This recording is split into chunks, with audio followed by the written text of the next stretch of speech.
fanaanada Sacdiya Siman iyo saygeeda oo la xaqiijiyay inay kala tageen. Waxaa idiin haynaa fanaanadan sababaha lagu furay iyo waxa kalifay inay kala tagaan arooskii mar dhow is aroosay iyaga oo caruur isku dhalay. Labadan lamaane ee fanaanada Sacdiya Siman iyo saygeeda Sakariye maxay ku kala tageen, maxaa sababay in la furo fanaanadan? Daawadayaal, jawaabahaas aad isweydiinayso dhan ayaan idiin haynaa, balse inta aanan u gelin warbixinta waxaan kaa codsanaynaa inaad subscribe noo saarto oo nagu soo biirto si aysan kuu dhaafin warbixinada aan halkan soo gelino maalin kasta. Fanaanada Sacdiya Siman ayaa 2018 bishii Oktoobar waxa ay ku aqal gashay magaalada Nairobi iyada oo la aqal gashay wiilkan da'da yar ee Sakariye, kaas oo uga yimid dalka Mareykanka si uu u guursado fanaanadan. Balse intaysan isguursan ka hor ayaa waxaa dhacay khilaafyo badan kaasoo la xiriira dhanka fanaaniinta kaleete, iyadoo isqabqabsi weyn uu ka yimid ayada iyo fanaanada Rasmi Rice oo in badan isku haystay wiilkan da'da yar ee Sakariye. Fanaanada Rasmi Rice ayaa wiilkan si xad dhaaf ah u jecleed, balse fanaanadan kaleete ee Sacdiya Siman ayaa ka dulqaaday oo ugu dambeyn ayadoo la aqal gashay. Wiilkan ayaa wuxuu ku furay fanaanada Sacdiya Siman arrimo la xiriira dhanka fanka, isaga oo marar badan kala taliyay inay iska dayso fanka oo gebi ahaanba halkaas ku joojiso. Balse ismaandhaaf badan kadib, fanaanada Sacdiya Siman ayaa ku adkaysatay inay fankeeda kusii jirayso.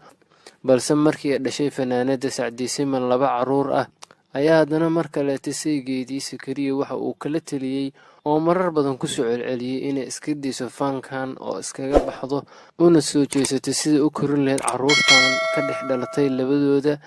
Balse fanaanadan Sacdiya Siman ayaa ku adkaysatay oo ka soo horjeesatay hadalkii ahaa iska daa fanka oo ninkeedu kala talinayay, iyada oo ugu dambeyn loo furay arrimo la xiriira dhanka fanka. Wiilkan guursaday fanaanada Sacdiya Siman ayaa markiisii hore ku taageersanaa fanka, balse isaga laftirkiisa waxaa cadaadis ka soo fuulay dhanka familka. Wiilkan ayaa ahaa wiil iska dhalinyaro ah balse ku tiirsan familkiisa, wuxuuna ku tiirsanaa hooyadii iyo aabihii, iyaga oo kula daliyay inay gabadhan xaaskiisa ah ee iska dayso fanka, uuna kula taliyo oo mar walba ka waaniyo fankan ay ku jirto. Waayo waxaa suurtagal ah haddii ay fankay kusii jirto caruurtiina ay soo weynaadaan inay caruurta laftirkooda ay ka noqdaan kuwo fanaaniin ah ama aan daryeel fiican helin, kuna dhaqamo aan fiicneen. Ileen waxaa dhalay fanaanad, sababtoo ah fanaaniinta ilmahooda ma ahan kuwo meel wanaagsan mara oo kuwo mar walba ay ka lunta akhlaaqdii iyo wax walba oo wanaagsanaa. Waalidkii Sakariye oo ka fakarayay caruurtaas hadda dhalatay inay ka halowdo mustaqbalka oo ay noqdaan kuwo aan anshax lahayn ayaa waxay kula taliyeen wiilkooda Sakariye inuu gabadha xaaskiisa ah uu ka waaniyo fanaannimada oo iska toobad keento fanaannimada oo iskaga dayso. Balse fanaanadan ayaa ku adkaysatay inay fankeeda sii wadanayso oo aysan caruurteeda wax dhib aysan uga imaaneyn iyada haddii fanka ay kusii jirto. Halkaasna waxaa ku burburay oo ku dhammaaday xiriirkii ka dhexeeyay fanaanada Sacdiya Siman iyo saygeeda Sakariye. Inta badan fanaaniinta ayaa ah kuwo mar walba soo maray xiriir, iyaga oo xiriirkoodu uusan noqon mid sii hirgala oo gebi ahaanba muddo 1 sano 2 sano ah kusoo dhammaada, iyaga oo inta sameeya xiriiro badan oo kala duwan halkaas mar walba ku baabi'iya. Waan ogsoonahay fanaankii Qamar Suugaani iyo Ogbaad Aragsan ayaa ahaa lamaane dadka intooda badan ee garanayaan, kuwaasoo iska soo duubi jiray fiidiyoyaal romantic ah, balse ugu dambeyn ku kala tegay oo halkaas ku baabi'iyay xiriirkii ka dhexeeyay. Sidoo kale fanaanadii Rasmi Rice oo markii horete ka xumeed arooskii Sacdiya Siman iyo saygeeda ayaa lamaane ku samaysatay isla magaaladii Nairobi, iyada oo goordhow arooskii qarniga ku dhigan rabta. Balse su'aasha la isweydiinaya ayaa ah ma noqon doonaan kuwo hirgala oo weligood aan kala tegin, balse waxay noqon doonaan kuwo markay dadka isku bartaan meeshaas ku kala taga. Haddaba fanaaniinta waxaan kula talinaynaa inay iska joojiyaan dhaqamadan nooca kaleeta ah, iyaga oo marka hore bulshada tusaya inay yihiin lamaanihii qarniga, balse ayaan yar kadib meeshaas ku kala tegaya. Halkaasna waxaa ku baaba'aya kalsoonidii dadka isjeclaa iyo dadka doonayay inay xiriiro samaystaan oo islaha ku dayso lamaanahan. Balse markii halkaas ay ku kala tagaan waxaa dhacaysa dadka qalbiyadooda inay isbedelaan oo is yiraahdaan dadkan ayaa dadka iskugu jeclaa, iyagana halkaas ayay ku kala tageen, mana samayn doono xiriir. Intaa ayay noogu eg tahay warbixintii aan idiin soo diyaarinay.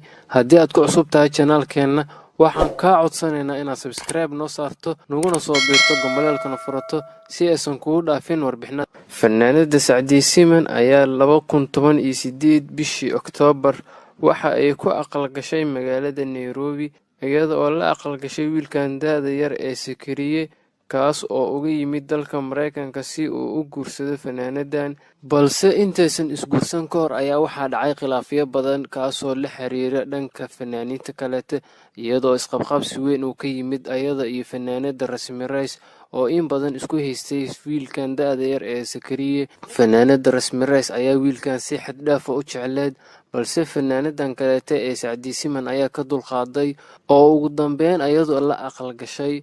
Wiilkan ayaa wuxuu ku furay fanaanada Sacdiye Siman arrimo la xiriira dhanka fanka, isaga oo marar badan kala taliyay inay iska dayso fanka oo gebi ahaanba halkaas ku joojiso. Balse ismaandhaaf badan kadib, fanaanada Sacdiye Siman ayaa ku adkaysatay inay fankeeda kusii jirayso.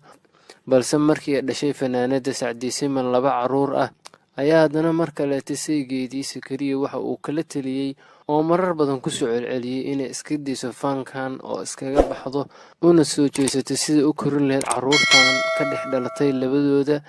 Balse fanaanadan Sacdiye Siman ayaa ku adkaysatay oo ka soo horjeesatay hadalkii ahaa iska daa fanka oo ninkeedu kala talinayay, iyada oo ugu dambeyn loo furay arrimo la xiriira dhanka fanka.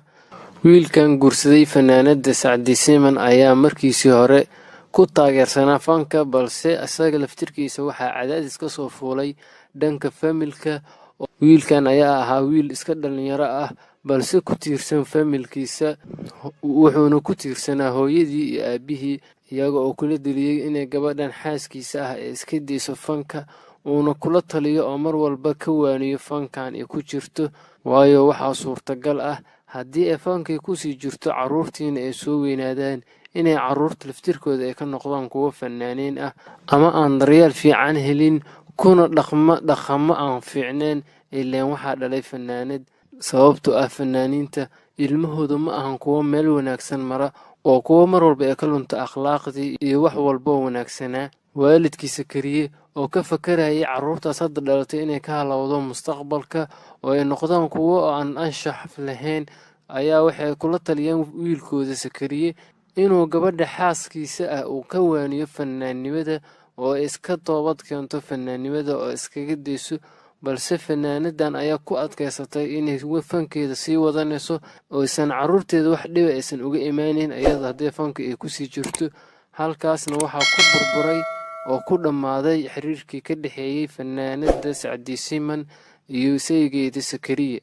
Inta badan fanaaniinta ayaa ah kuwo mar walba soo maray xiriir, iyagoo xiriirkoodu uusan noqon mid sii hirgala oo gebi ahaanba muddo 1 sano 2 sano ah kusoo dhammaada, iyaga oo inta sameeya xiriiro badan oo kala duwan halkaas mar walba ku baabi'iya.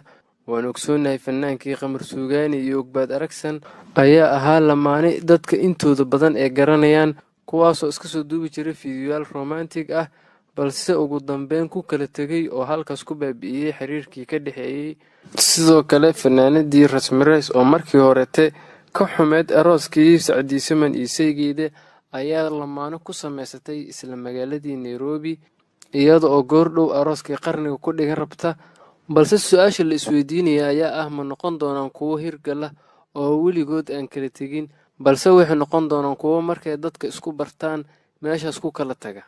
Haddaba fanaaniinta waxaan kula talinaynaa inay iska joojiyaan dhaqamadan nooca kaleeta ah, iyaga oo marka horte bulshada tusaya inay yihiin lamaanihii qarniga, balse ayaan yar kadib meeshaas ku kala tegaya. Halkaasna waxaa ku baaba'aya kalsoonidii dadka isjeclaa iyo dadka doonayay inay xiriiro samaystaan oo islaha ku dayso lamaanahan. Balse markii halkaas ay ku kala tagaan, waxaa dhacaysa dadka qalbiyadooda inay isbedelaan oo is yiraahdaan dadkan ayaa dadka iskugu jeclaa, iyagana halkaas ayay ku kala tageen, mana samayn doono xiriir. Intaa ayay noogu eg tahay warbixintii aan idiin soo diyaarinay. Haddii aad ku cusub tahay channelkeena, waxaan kaa codsanaynaa inaad subscribe noo saarto, naguna soo biirto gambaleelkana furato si aysan kugu dhaafin warbixinada.